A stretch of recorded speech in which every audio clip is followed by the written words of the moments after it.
I've been like aggressively dehydrated lately, and so I decided to get a Mio bottle, and I got the watermelon one, and it's kind of hitting at the moment. So hydrate, don't dehydrate. Hello there and welcome to today's video. Today we are going to be doing the end of year book tag. I'm so stinking excited. I feel like this year has been an average reading year, but such a good reading year at the same time. I've had some really highs, I've had some, two specifically, kind of lows, but then a lot of mid. I also started my bookstagram at the end of last year, so this is the first, like, it's officially been a year since I've had my bookstagram, and I have been in the bookish space, if you will, and it's been fun. I pulled these questions from Destiny Sidwell. Thanks, Destiny, for going after yours today. I have answers for a couple of these. Some of them are just gonna have to be kind of winged because I like to wing things. Number one, most disappointing read of the year. Okay. This feels cruel and unusual. Here we go. First off, I finished this book this morning, actually. Book of Night. I was so stinking excited for it. It was on my 23 and 23 list, so I have been looking forward to this. Like, I've owned it. I bought it last year and then read it this year, so I've been looking forward to it for a hot minute. The whole shadow, like magical shadow situation sounds so stinking interesting to me. It didn't hit the way that I wanted it to. I felt like it took too long to get to the explanation of like the shadows, and I felt like I was confused the whole, I don't know, first half, honestly. No.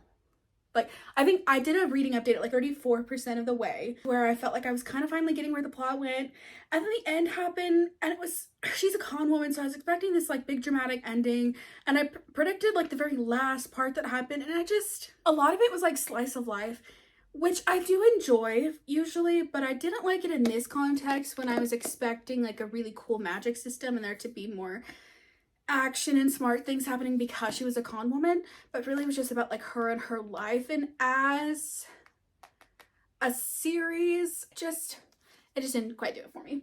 I'm just gonna quickly go over these. If you know, one of my favorite romance authors is indeed Elsie Silver. My name is Bailey. This character's name is also Bailey.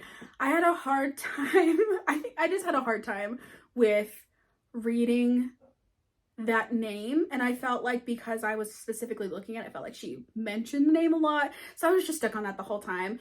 And I felt like I wish there was a little bit more like happy wrapping up of the series, because this is the final book of the series. I wish we saw a little bit more of the ever after. I still rated it 4 stars, so like clearly I liked it. That one's fully on me. And I know a lot of other people have been slightly disappointed by it too, but for me, it was just the name, which now I had never read a book with the main character having my name, or really any character, so that was interesting. Now we've experienced that, we're moving on. Things we left behind. I felt like so much of the relationship development happened off screen, to the point where I wasn't as invested in these characters when they actually got together. I was most excited about this book. I think we all were, and I think we all had very similar thoughts. So that's all the disappointing things. Moving on. Shelving and then moving on, maybe. Okay, number 2, Underdog book of the year. I wouldn't say, well, technically this is an Underdog because this is an indie author. The Burns We Carry by Murray Good. This copy in particular, I got Murray to sign as to Bailey, my number 1 fan. That's my win of life, honestly. I love Murray. So Murray was one of the very first people that I followed on Bookstagram. She did sign copies. I also was an ARC reader for this book, so I really want to go back and reread this physically and like transfer all of my annotations. But moral of the story, Murray was one of the very first Bookstagram accounts that I followed, and she kind of was one of the people that I thought she was so cool, so I decided to start my own Bookstagram, and then she and I started to become friends, and then she came out with 2 books, actually, The Realm of Oblivion, which I also really like The Realm of Oblivion. The main character, Collins, and we homies. We homies. Realm of Oblivion was her debut novel, and then Burns We Carry is her debut romance. I just had a very, like, I was so emotionally connected to these characters, and if you ever tried to describe your favorite books, you know it's a challenge. So Burns We Carry. The main character's name is Shay. She's leaving a not good situation, and she basically runs off to the mountains, and there she meets a trio of 3 brothers. One of them, she and her get off on the very wrong foot, and of course it is about her and the relationships. She starts to have a little thing with Brooks, but then also his brothers just kind of take them under their wings and they just become really good friends. And the Graham brothers, they're just like, you want to be adopted into that brotherhood, you know? They're also all just like super funny. There's so much heart that happens in this book that when I finished reading it, I sobbed like a little baby. I would say that if you really liked All Roads Lead Here, this book has a lot of the same, like the whole running away to the mountains and like finding yourself and like finding people, and the really heavy found family aspect is definitely very present here. So I'd say if you like that book, this is something to look forward to. And I like that neither the main character nor the love interest are perfect. Like they both screw up and they both have to like work with each other through those, and I just like this book. So yeah, brings me Carrie. Also Realm of Oblivion. Number 2, a book that was overhyped. I feel bad saying this.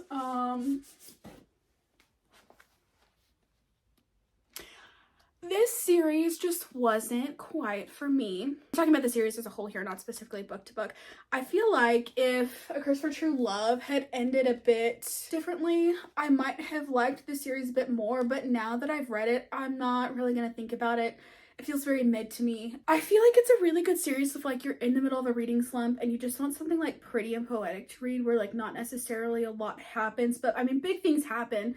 But because the writing level is a bit more surface level and pretty as opposed to like really deep and gritty, if that makes sense. So I felt like big things were happening, but I just wasn't really connecting to it. And it just wasn't quite everything to me. I really wish that I'd liked it. There were certain lines that just happened and I was like, ooh, that's pretty. And then I read it again and I was like, did it hit? I feel like I'm just being a hater. I promise I like books. Okay.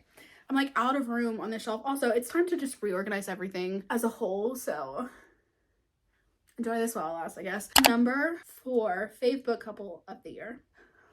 Couple answers. Number 1, Cade and Willa. Cade and Willa. That's all I have to say. I am obsessed with Daddy Cade, and Willa is just so... she's like the main character that I wish all main characters were, in the sense that like she's just spunky and fun, and I want to be her friend. I want to go have brunch mimosas with her. I just want to be her best friend. I've read the first part of Throne of Glass before this year, and then I finished Tower of Dawn and Kingdom of Ash this year, but rereading it, literally every couple, and I won't say which couples because I don't want to spoil who ends up with each other.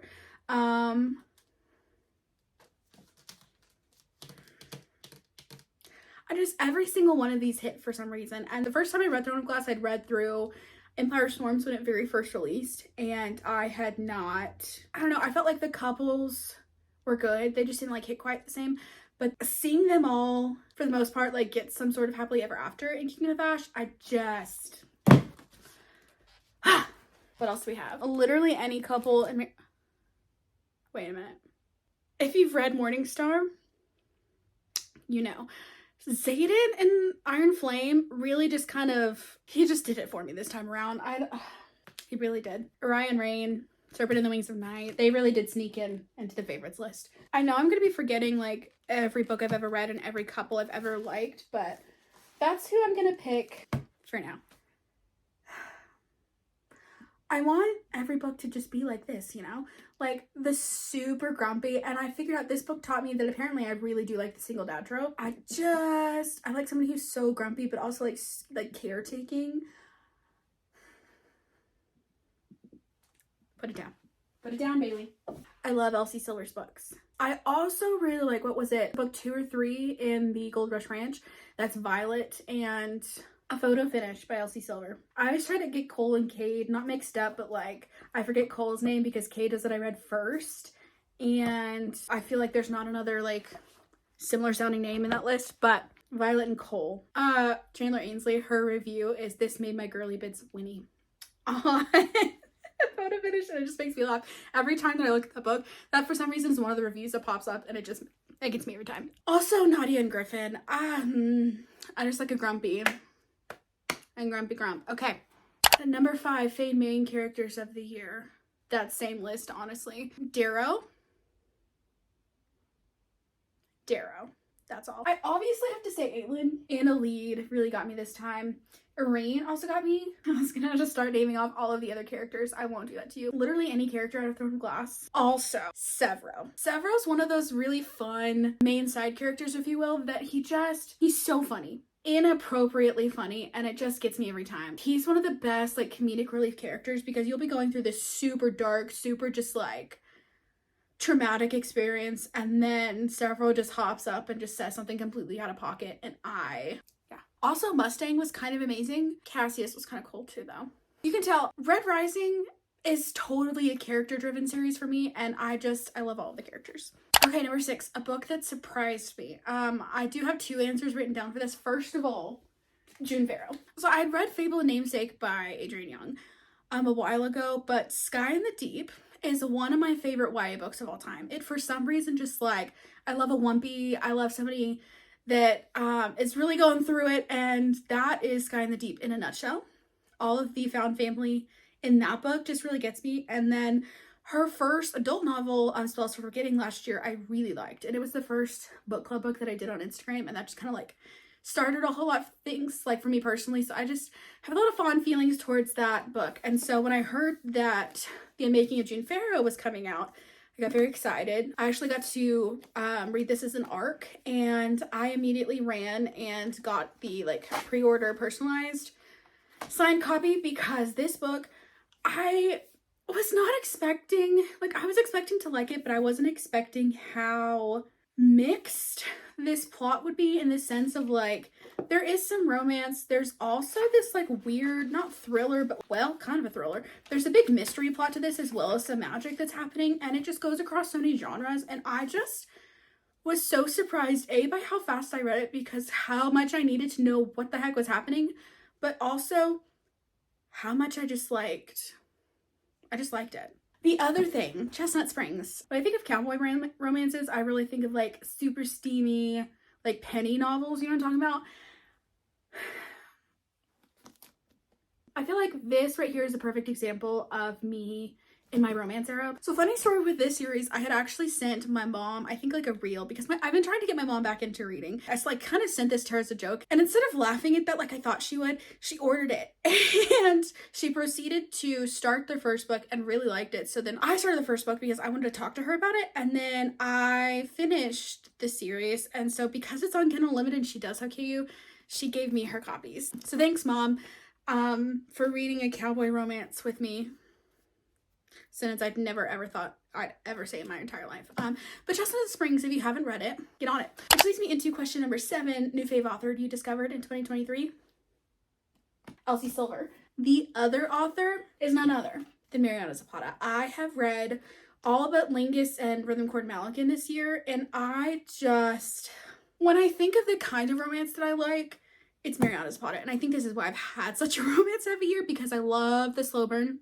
I love the grumps. I actually really like the single point of view, because you never know what the grump is thinking, and so it makes it all the more like, I don't want to say surprising, because like you know they're gonna end up together, but all the more fun when they actually do end up together. Lukov was the first one that I read. The banter in Lukov is unmatched. From Lukov with Love, this book, I freaking tell ya. You can kind of tell by the annotations. You can see a bit more like how closer to the end I was annotating a lot more. And then I actually have 2 copies of Rhodes, because when this went out of cover, I panicked and wanted another one, because this cover right here is probably the prettiest cover, in my opinion, that I own. So I have the UK edition. Then I also have the regular indie version, and just look, the end, which makes me laugh, like all of the bits at the end that just were really hidden. If you do decide to read All Roads Lead Here and you like this a lot and you want to keep going through as Zapata, and you know that like this is your thing, I would recommend reading it in publication order, because literally all of her books have some sort of connection to another book. Especially if you read Under Lock first. Under Lock, that character, they end up going back to get tattoos randomly. Like the main characters go and get tattoos randomly, and they go to Austin and like do all this other stuff. Also, Mariana Zapata is in Texas. I just think it's cool. The main character in Luna and a Lie, her little sister got a scholarship to Texas Tech, and I was like, ooh, because I'm a Texas Tech alum. It's just, I don't know. I have a thing for Mariana's Bottom. Most of her books are very similar. If you like that style writing, I would recommend reading them in chronological order, just so you can kind of pick up on all of those, like, little bits and pieces. Part of me really wants to read Lingus and Rhythm Chord Malkin, so that way I can, like, say that I read all of her books this year. The other part of me absolutely refuses that idea because I do not want to not have a Mariana Zapata book to read, because I don't know what to read next. So if you have any like super like aggressively slow burns that don't have a ton of spice in them but have a little bit, but then also the love interest is just super big and grumpy, let me know. Okay, enough about that. Happiest read of the year. I'm going to say The Cheat Sheet by Sarah Adams. I listened to the audiobook on Scribd, and it was just cute. It was just really cute. It was fun. It was happy. It was two best friends just being best friends and supporting each other and love. Other happy. This was just like a me heart happy thing. I reread an annotated Twilight, and I got like this $3 thrift store copy, and I wrote stupid little comments. It was just so stinking fun for me because I've read Twilight probably 15 times. I wish I was being dramatic with that statement, but I unfortunately am not. I might as well have this memorized. There is better literature to have memorized than Twilight, but here I am. I tabbed this copy in specific like a crazy person. I do like to tab books. I don't necessarily like to write in them because I literally wrote "he looked at me." So I don't want that kind of very erudite comments to be in books that I may or may not want to sell and or get rid of at some point. So I just don't really write in books a whole lot, but I would solidly recommend, if you're doing a reread of a book that you like, even if you don't want to write in like your nice copy or whatever, getting a really cheap used version of that book so you feel a little bit less bad, or even so just like writing in the copy that you already own and just write all of the intrusive thoughts. It was just so fun. It was such a different reading experience because I was interacting with it in a different way, and for someone who's read this book probably 15 times, it was a fun way to dive into the story again. Number 9, most frustrating book that I read in 2023. I have two answers. One, a genuine frustration. The other one's like a hate love cycle. Number 1, a book that I have already gotten rid of, The Shadows Between Us by Trisha Levenseller. Part of the reason that I dislike this book so much because the marketing, and it was marketed as like a Slytherin romance. There's a specific event that occurred as an example that I wish I could say without spoiling things, but just like, if you're gonna talk like you're a baddie, maybe you should actually like be a baddie and not make stupid mistakes. And that book just rubbed me so the wrong way. And I ended up finishing it, and it was one of those things where it was like, I was just hoping that I would get better. Once I finished it, I was like, wait, did that really just happen? And then I went back and flipped through the book and looked at all of these different moments, and I was like, I cannot believe that this book exists, and I cannot believe that people like it so much and that people even recommend it. And that's the whole reason I bought it, was because it was recommended to me, and I just get myself worked up every single time I think about this book. So if you do decide to read that, just know it is YA. YA characters make stupid mistakes. The main character made such dumb mistakes and then just didn't think things through the way that one would think it would have been thought through before she had made said mistake. I only rated 2 books 2 stars this year. Every other book that I have read, and I've read 116 as of this morning, every other book has been a 3-star at least. So I don't hate books very often, but I think part of it was the marketing compared to like what actually happened in that book. And I'm getting frustrated again just talking about it. So clearly that's a great answer for this question. The other frustrating book that I read that was like a hate love situation. I just got the Nerdy Ink dust jackets. I got them during the Black Friday sale and they just came this morning, and I feel like the Red Rising covers are not the prettiest covers that she's done, but when you look at the back, there's really cool quotes on it from like things that are just really important. So every time I look at it, I'm like, I remember that moment, and it's just really cool. I would have lived in peace, but my enemies brought me war. Ugh, not me crying thinking. Wow, I'm like actually kind of tearing up. That's embarrassing. So Red Rising, you will most often hear it described as Hunger Games in space. The only thing I can say to that is yeah. This book, and including Golden Sun and Morningstar, they all have very weird pacing. Like some parts, especially in Red Rising, you'll get such fast-paced action, and then in the middle you'll get this weird slower plotting points, and then the politics moments. I don't love all of the slower bits, but then the fast bits, they hit. And I think the slower parts really build you up to some of the fast parts to make them more insane. But the thing I think that kind of like aligns with Hunger Games, let me just say that in the first book, they go to the Institute, and that's basically where they are training and they're becoming adults, basically. The rest of the series, there's a lot of time that passes. He's 16 in Red Rising, and I think he's somewhere in his mid-20s. I want to say like 25, 24, because I think he's like 34 whenever the second half of the series starts in Iron Gold. But moral of the story, this spans a lot of time.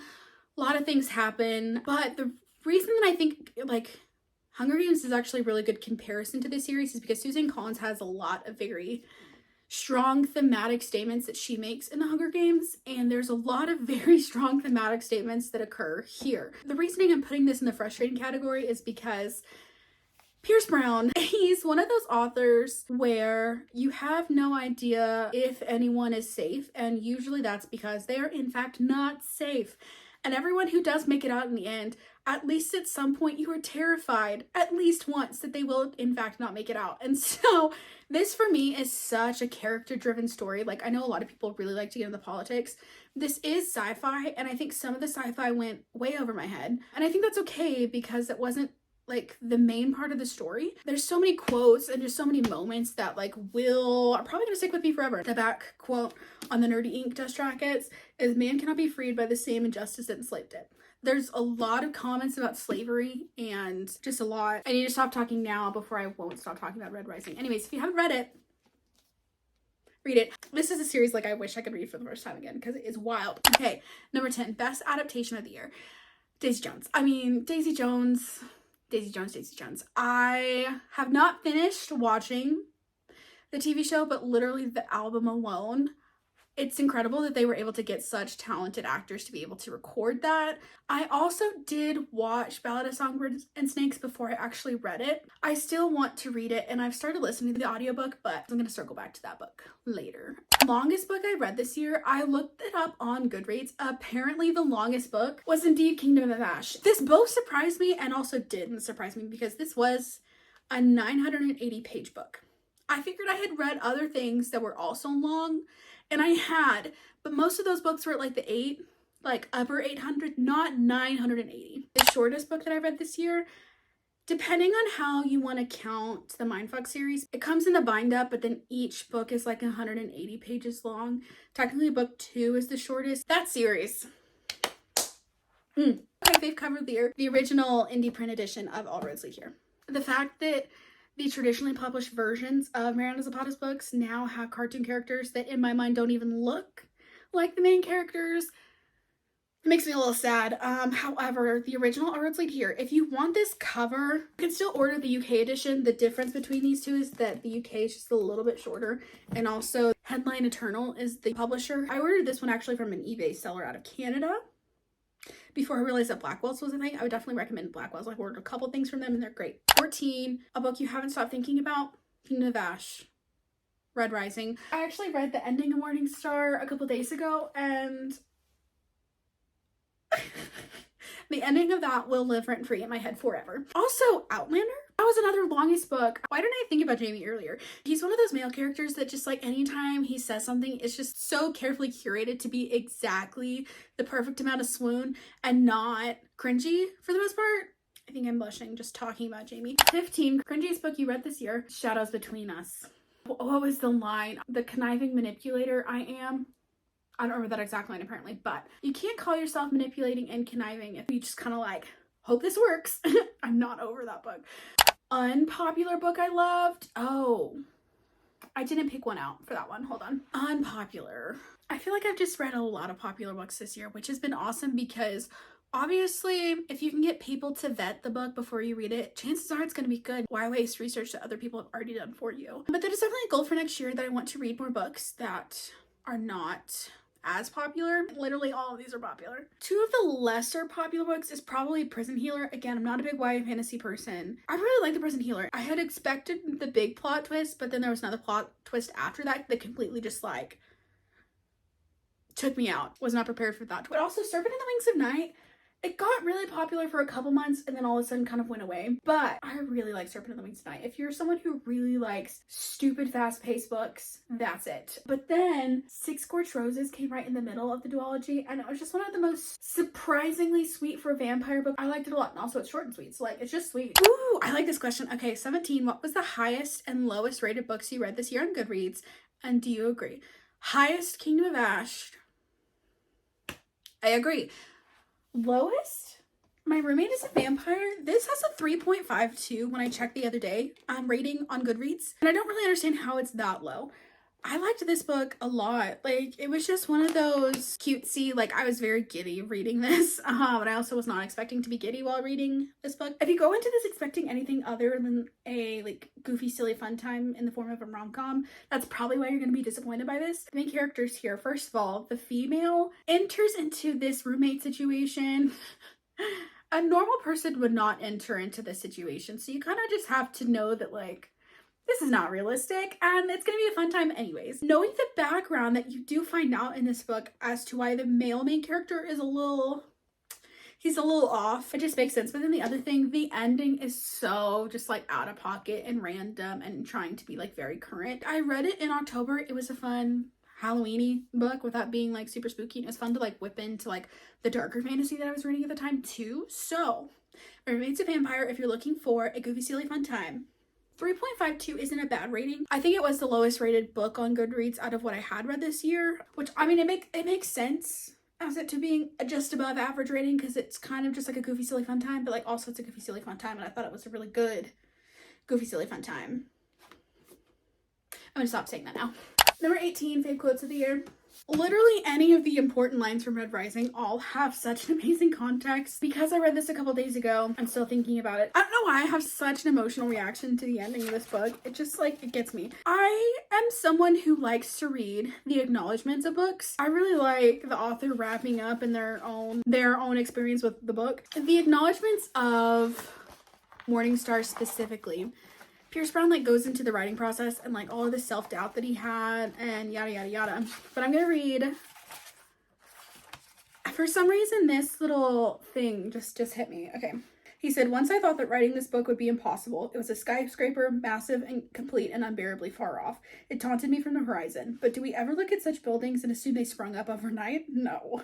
We've seen the traffic congestion that attends them, the skeletons of beams and girders." What's a girder? Moving on. "The swarm of builders and the rattle of cranes. Everything grand is made from a series of ugly little moments. Everything worthwhile by hours of self-doubt and days of drudgery. All of the works by people you and I admire sit atop a foundation of failures. So whatever your project, whatever your struggle, whatever your dream, keep toiling because the world needs your skyscraper." Are you like to follow up such an emotional book with "the world needs your skyscraper"? Anyways, I'm fine. I'm not well. There are lots of other quotes from lots of other books. Live, Manon, Live. Number 19, book with the most unique concept. I have 3. Number 1 being the Mindfuck series. That just took me out. One Dark Window. The cards in the series also. This is just such a pretty book cover to me. The magic system in this was so interesting to me. And then also June Farrow. Again, the magic system here, but then also just like the plot and like where that sort, like the whole concept. Number 20, book that you would reread. Books that I have already talked about. I would reread. I would honestly reread every Mariana Zapata book. Yeah, I would. One that I have already picked up like halfway through. I went looking for a specific scene in this, then I had to finish the book. I would reread this a million times over. I would reread Heartless, and I probably will. Sometime next year, I'm thinking I probably will. And then Kingdom of Ash. As I said earlier, I read the series through Empire Storm, so I've already reread the whole series. Minus Assassin's Blade, but I reread like the main part of the series through Empire Storms and then reread all of that and then Tower of Dawn and this. I feel like instead of like finishing the whole series, I would definitely just pick this up and reread it again. Red Rising. Yeah. You can definitely tell like what my favorite books of the year have been so far. I did already reread Fourth Wing to get into Our Flame.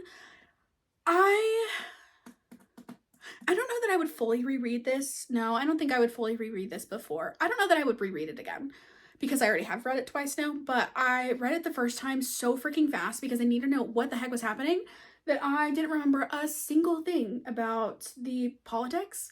So I just decided to reread it, and honestly, it's like just about 500 pages. So I mean, it's longer. It's not like that long necessarily. Again, Nerdy Ink Dust Jacket. It's so... Are you kidding? Like, not all strings are physical? Are you kidding? I just want Nerdy Ink to make dust jackets for every book that I own. Thank you. Oh, yeah, and I would definitely read Brunswick Carey again. Okay, so those are all of the book-specific questions. Last two are just kind of like goal planning and prioritizations and things. 21, talking about like your reading goal and reflection and your 2024 reading goal. 2023, I think I kind of crushed it, honestly. And I think it was because this has been the first, like last year was the first year, like 2022 was the first year that I actually tracked what I was reading. And then 2023, I obviously like had a bookstagram and I felt like I was reading way more because I actually like had people to talk about books with, and I don't know, it was on my mind a lot more often, and I was able to like make it more of a social event.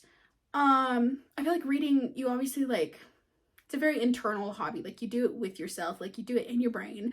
And then to be able to put that experience outside of yourself and like talk with people about it. And I've had a really great year, just like both with reading and turning that into a hobby in a different way than I previously have done it, and being able to like do it with other people. That has been such, I don't know, it's been a thing that's taught me a lot about myself this year. And I just, if you've not started a bookstagram, do it. The cool thing about bookstagram is that, first of all, you don't have to post a single thing. Honestly, you just make an account and like be able to follow other accounts and comment on other accounts, because I felt like if I was going to comment on my personal Instagram, I had such a hang up with like my personal Instagram and make like thinking that people were going to think that I was weird commenting on people's like things about, I don't know where I got that, but that's just how I felt at the time. And being able to create a separate account that like no one knew, but then being able to talk with people about something that was previously a very internal hobby of mine has just been it's been honestly just the greatest. It's been the greatest. And then like numbers aside, I had initially, because I read like 54 books last year, and I was really pushing at the end of the year, and I thought that there was going to be no way that I would read like any more than 60. So I set my reading goal at 65 this year. Because it has been such a bigger hobby for me this year, I've read 116 books so far. And that to me, like, to be on goal to hit 120 by the end of the year is just, first of all, insane. It's definitely not for me whatsoever about the number of books that I read, but just to show like this hobby of mine has been basically like double means to me, like it just shows me how good of a year it's been in that regard. So it's been a very good year. And as far as like actually reading though, I feel like I've read a lot. I've read a lot of random stuff, to be honest. And so next year I really want to focus on more series. I feel like I'm going to set my reading goal at 100 next year. But then again, I'm not really pushing at it this year. I don't know. Part of me says to set it at 100. Part of me is like, don't set it at all. So we'll see what I do with the actual number. But my main goal for next year is to read more series. Having read specifically Red Rising, Chestnut Springs, Gold Rush Ranch, Bone of Glass, having read all of these series and like watching all of these really big ideas come full circle and just having closure at the end of it, I love. And so I definitely want to prioritize reading a lot more series in 2024. And this kind of goes into the very last question, which is after 2023 reading, what are you prioritizing in 2024 reading wise? Number one being series, like I said. Number two is that honestly, I want to get more into reading romance. I love fantasy. I love magic systems. I love the more relationship building you usually get in fantasy romance as opposed to just spice. Like I like spice, but I don't read for the spice. That being said, I do want to read more romance this year. Second of all, I want to read more indie fantasy romance because I feel like this year, my mindset was, well, like, hey, I own all of these books and I want to get through all of those books. And then I also just read some other things. But because I have Kindle Unlimited and I likely will have Kindle Unlimited tomorrow, I can put off reading those series for a little bit longer. So I definitely want to read a lot more fantasy romance in 2024. That's a genre I really, really enjoy, and there's just so much good out there. I'm excited to dive into some of those series specifically. And then a big thing is I want to focus on my physical TBR. I need to go through and like catalog all of the books, but I know that what I have read versus what I own is somewhere under 50%. I want to stop spending so much money on books because I already own so much. I feel like every time I go to the bookstore, I'm like, oh, that sounds fun. I already own it. So I feel like I'm not able to like buy as much books because I already have everything that I'm interested in, you know? So I want to place more of a priority on reading those things that I already own and like have already added to my TBR for a certain reason. And the other thing, I feel like I bought a lot of books a while ago and then I kind of have lost interest in them, but it's because it's been so long, but I bought them because they were interesting. So like I need to just read the synopsis again and then make them more interesting again, because I feel like that's what always happens, is that I like forget what the book's about or like lose interest in specifically what the book is about, and then I read the synopsis again, I'm like, oh yeah, that does sound interesting. So more in the story, I want to work on my physical TBR in 2024. I don't really care about how much I read, but I do care that I read more series, more romance specifically, and the more indie fantasy romance.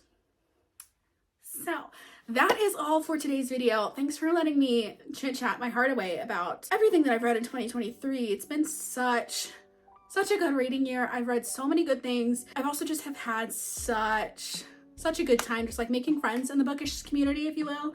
And I'm excited to see where 2024 takes us. I'm one of those people that just love planning in the new year and just love all of the newness and like fresh starts and setting goals and envisioning where the next year is going to go for you and all of those fun things. And so I'm so excited, so stinking excited for 2024, and I hope you are as well. Okay, so let me know in the comments down below, if you had to pick 3 favorite books, what would they be? I say top 3 because like if somebody were to ask me one, I would tell them good luck getting that out of me. So top 3 of your favorite books, what are they? And if you've read any of the books that I've talked about today, do you agree? Because I feel like we all have such different opinions and that's so fun. So that is all for today. Thank you so much for watching, and I will see you in the next one.